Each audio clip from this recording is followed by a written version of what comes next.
Good evening. Welcome to the Zinc reading series. Just want to thank this Zinc bar as always. And Brandon. So we have two poets tonight. The first will be Camilo Roldan, and the second will be Lisa Beskin. Camilo Roldan is a poet and translator located in Brooklyn, New York. However, the Camilo Roldan appearing before you tonight is not the original Camilo Roldan, but a special operative trained to take his place, but please pay attention anyway.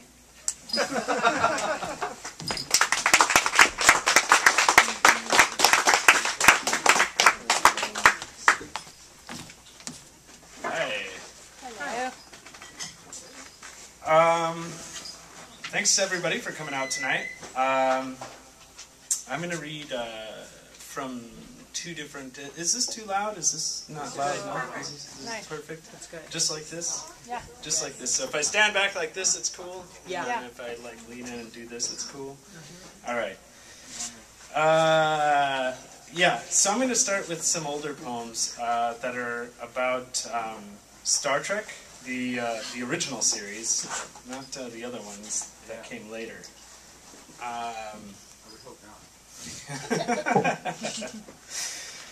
Carried away, left behind. Dead for only these 51 minutes, mutate into or echo metallic. Eyes become diamonds or remain that mangled garbage can beacon, more than a mere black box record of stats, missing 43 years. They are human eyes, have as much in common with a space captain as would a lifeboat full of white rats. Those eyes could be diamonds, could learn to marvel at these painted backdrops, see the future through landscape. But if not, this is where we maroon the freaks too, a place where no one will go again. Each crew member choked by cables of thought, they will forget those images within a week, and when we return, this place will seem new. Uhura to Prochny. Interior, the bridge, night. After erasing her thoughts, the captain did things unfit for languages, assumed I would forget because I could not say. Now I know I must tell my sister, but she will not let me speak Swahili. When she demands to listen for English, it is as though my tongue has been severed. So at my post I built a loom and wove her this tapestry, hailing frequencies open to offer this apologist moment. These ships are not yours or mine. Oh sister, we should leave this place as birds into nightingale swallow.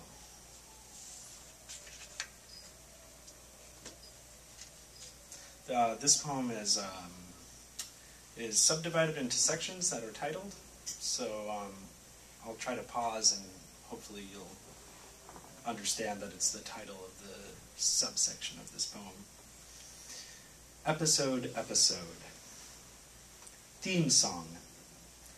Lost in the plot hole between them, each episode with garlands steps out of television set into the sight of trees unwinding, sheds bark and becomes a woman as naked as Pygmalion's work, the making of alive. He grabs a subject, an episode, holds it at arm's length, draws a line back to himself, and releases a shaft. Credits. All things picturesque in a summer dress, sentimental jazz in bed or fried zucchini for dinner. Beach ball pastels color the planet where we grew as tendrils, television lit. You were a green woman dancing toward me. I was a green woman spiraling away. Oh, the bathos. The phloem cells of a vascular plant. I failed to understand this was us in our little garden. Last time. Each cassette contains 2 simultaneous episodes, 104 minutes of sieve tube element, of saccharine content parsed out along a rotating head drum that reads as part of a companion cell tight with organelles, whose diagram shows a complex of cylindrical forms that spin or pull to direct characters like frogs croaking difference in the sameness of night, onward to the flowery end. Episode. I pretend voices until finally admitting it is a search for yours in my own. Freeze frame. Black VHS in black VCR, yours the hidden noise within so many mixed metaphors, frog that no one could find, though I scanned the yard with a flashlight. And this next poem is the last poem in that series, and it's actually the last section of that last poem, and that last poem is called Captain's Log. Exterior, sky, night. Gaseous or icy, we are all bodies, a belt of debris living out a fall from honor in the Oort cloud. Beyond the firmament, because it never had anything to do with gods, beyond their intervention. The sudden blue sparkling aura of a remake, labored into steel wings, you are the bird of prey. Space avoids itself. Of all the emptiness we run into each other and away, hammer to the bells, into speckled arms, embrace of time, hammer to the anvil, and I come out a glittery ship. All the stars are streaking, mascara of night, of night, of nightingale. So the next poems that I'm going to read are from another series that's based on The Golden Ass, which if you haven't read, I highly recommend. It's a Roman novel about a guy who gets turned into a donkey. It's pretty funny. It's also very, very satirical and very good in other ways. Proem. Pulling away in a diagonal lean, the donkey resists the reins, and I pull in the opposite to draw an X, whose transept is buried in a vague definition of visceral, because what better beast to carry out the stubborn task of repetition than this obsolete syntax? Or did I mean to say redundancy, i.e., nothing could have ever seemed so seeming as the ass who fails to complete a sentence other than the one in which he appears, thereby to construct a state of being. A dorky reader of many Google hits. I mean, a donkey redder than the lunar eclipse, when I lit the asinine candles to pray for work along with the unwed surplus, inebriate and cursed, I mean blessed, I mean cursed, in such a fruitful way, the donkey stops to ask what I do mean, which gives me place to yank the reins. Pass. Form and content die together. I am both unlucky and unhappy. A friend gave me a tarot reading. I fed the cards to a donkey. The donkey obsolete becomes a car that eats joyful moments. The car dies after such terribly headstrong, bickering lovers. A boy takes headlights like these to a shrine at the most dangerous curve in the road. Strangers tossed from a window that moments before let the wind harass all the clean vacation hair.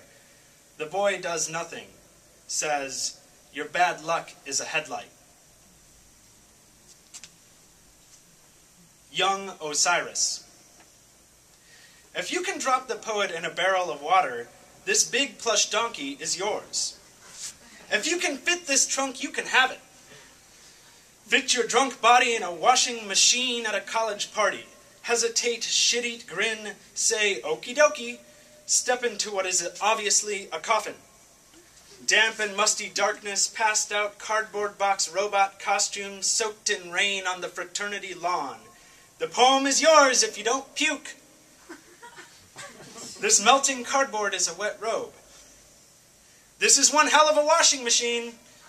Now get in the dryer. Button eyes red, hot on what's left of your face.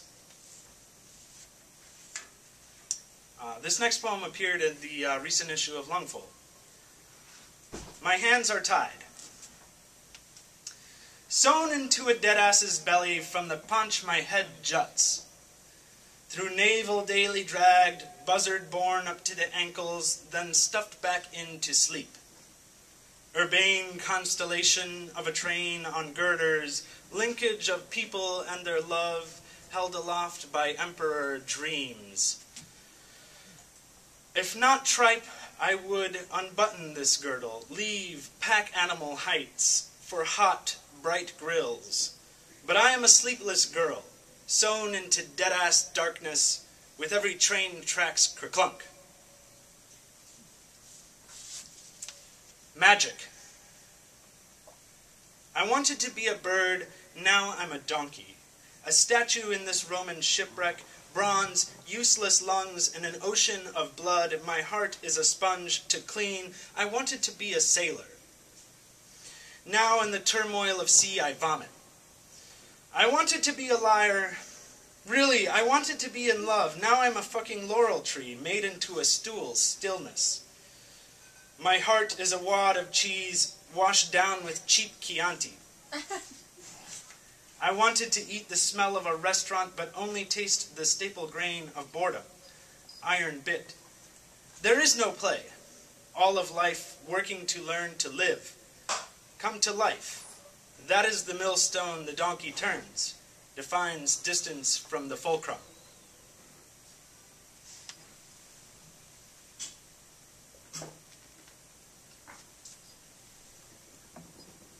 And this next poem also appeared in Lungfold. It's called Donkey Show. And a donkey show is a really terrible thing if you don't know what it is. But, put a party hat on the ass, tell him happy birthday. Stick a party hat up your ass, use it as a beer funnel. We are secret balloons full of dopey claims, water balloons. Inside each other always, being with you makes it cool. Crossing the desert, two men fight over the shade cast by a donkey. You pay for the ass, not the shade. Now it's time to get out of my bed. You pay for the shade, not the ass. You will follow this driver forever. You cross the border heading south, get in a taxi and the driver says, "Let me take you to a show. The world is a drunken dagger. We found a donkey crossing the desert, painted red."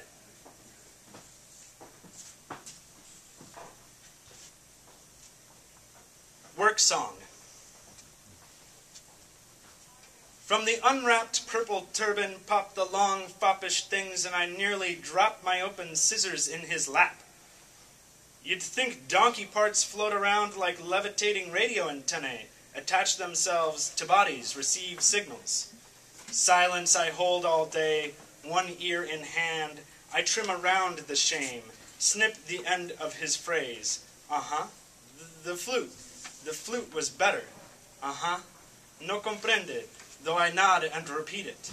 Truly my job is to cut the ears off all and only those customers who confess their malady, to spread the music of the speaker. Word cannot move backwards, deshacerse con palabras. Carefully arrange what I've brought out in combs to snip. The haircut is done.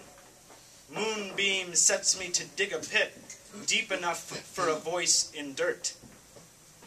From secret grave up thatch of reeds, that when the wind and I agree, sing, a donkey's ears, a donkey's ears.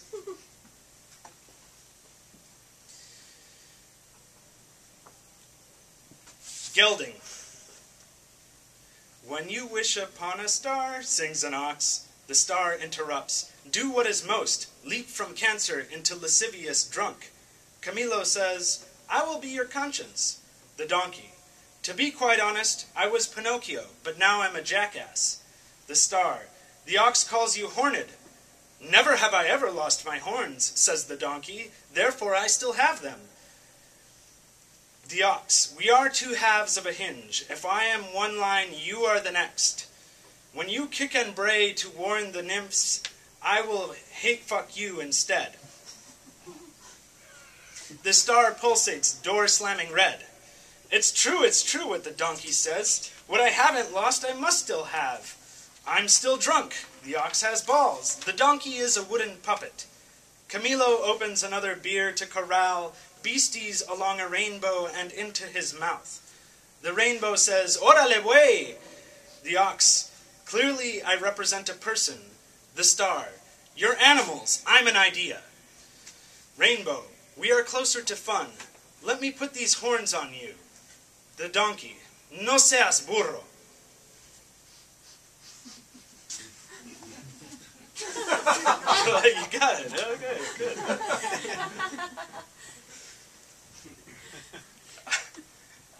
I love all my donkeys. I dreamt I had a girlfriend who was unhappy. She said, "The donkey that carries the idol is the idol." I lifted the blanket to reveal myself in, her food in her mouth searching for voice, as it's important to exercise and groom a god. I said I like healthy girls, and she said, "Fuck you." My Jenny's long, comical ears mark divinity. The essence is unfulfilled in this relationship. Jenny, you are not a sleep-spoken joke. After tonight, will you be my girlfriend? I can hold you in a dressy thought over my tongue, not as a dying heron or a fish's mouth full of children, but as teeth, the whole 32 times yourself. Overworked and gumming, there will be a couple left.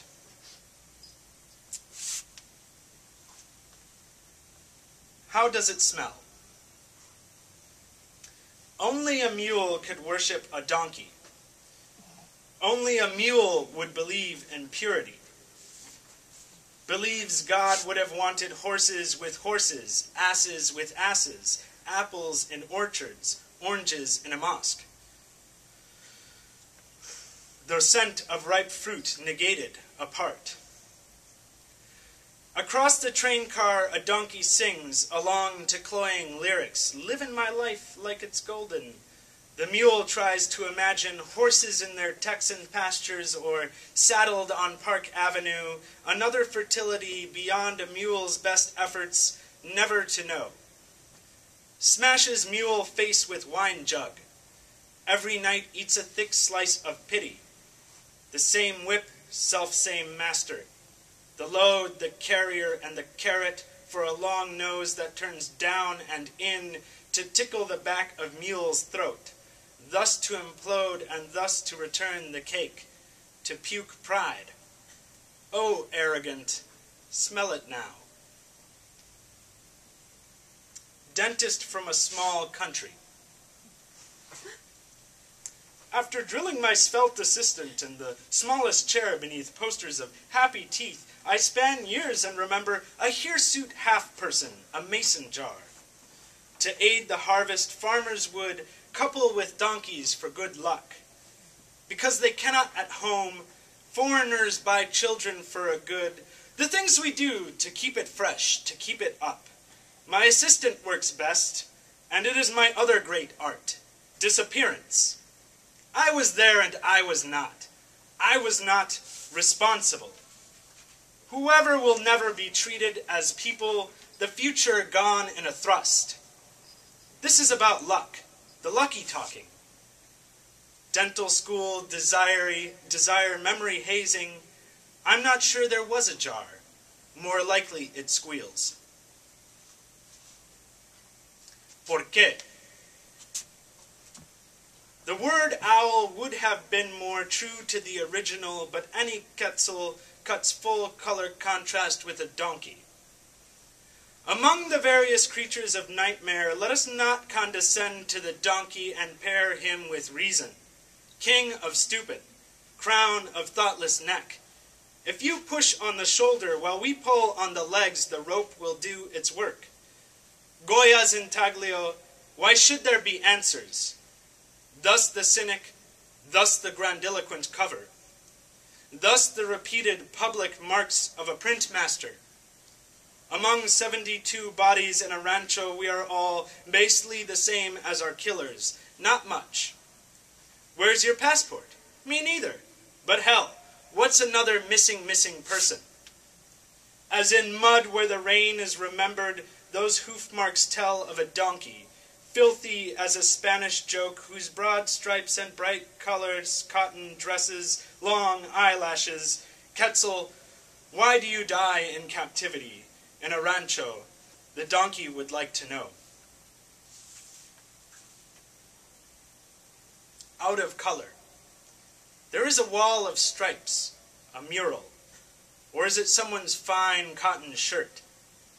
The stripes begin to chatter, so many colors speaking out of their cotton. Animals and everything thrash, so violent they become a solid hue. Out of the most orange stripe, a tiger, cascading slink of common tattoos. Feathers on a doorstep, gifted bird. Teal says, "Tiger, all your friends are dead." Tiger says, "What is a jungle without animals?" It is a desert punctuated by luckless cattle skulls, a donkey's ancient foreleg, a book's white stripes through everything, a dying of thirst, a dying factory. Your cousin steps off a bus and gets shot in the face. Teal says, "I sing for you, who lost all your friends, only heads, who repeat the chorus, rodar y rodar, rodar y rodar." Every black line of a tiger's coat is a machete held up. On the downbeat, Tiger says, "Have you ever seen yourself in the teal blades of agave?" Tiger says, "Have you ever tasted the color yellow? It is tequila." A black stripe says, "One color colors another."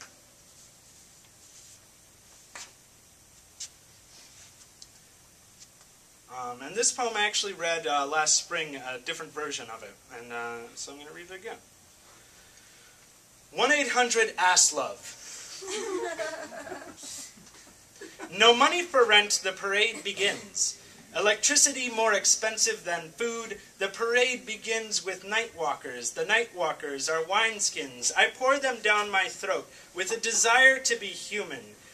I eat roses to become real. Spew rose petals like a geyser. Sustain them in glistening, becomes a flooding river, as a donkey will after 10 years' work with domestic leather thrashing. Night walkers invade every home. The parade begins, hieroglyphs broad, shoulders, mystery mask, and a person, donkey wineskin, a night walker, midnight piñata, hemorrhage, confetti debt, when the night walkers phantasm call 1-800-ASS-LOVE, where the wineskins pour full cups. Dial tone 1-800, hello 1-800, see the parade, so the parade begins. The night walkers are men, hello. Dial tone eyes green as leaks, contacts and the contact. Please touch me, I am a hotline. I can't be the first, but I want to be next. The parade begins, and the night walkers and the wineskins and everything made of paraffin and Vaseline. Everyone bricks into pyramid, wishing to have a mausoleum instead of being one. I would like someone to turn a phrase out of the parade and into the parade, wineskins down the block and back again.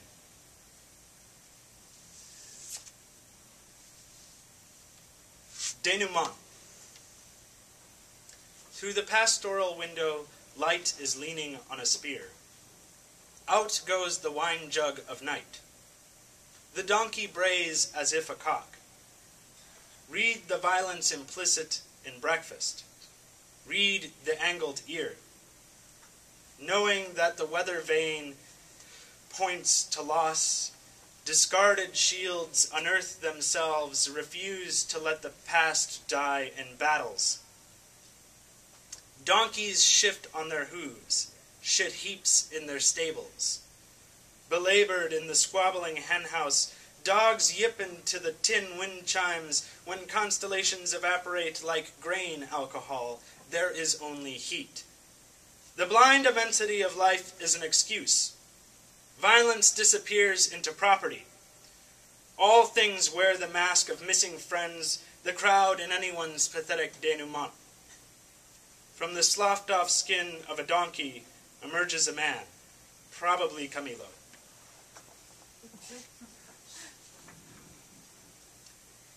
Roan. And that's roan, like the color horses can have. Sometimes donkeys can have a roan coloration also, which is kind of interesting. Here are the books the donkey eats. To learn, eating books teaches nothing. One bristled brush skips all through the hunt.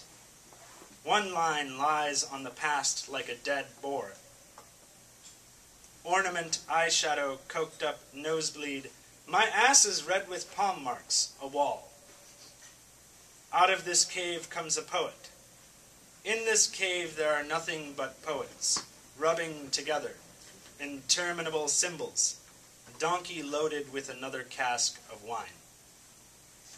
Thank you.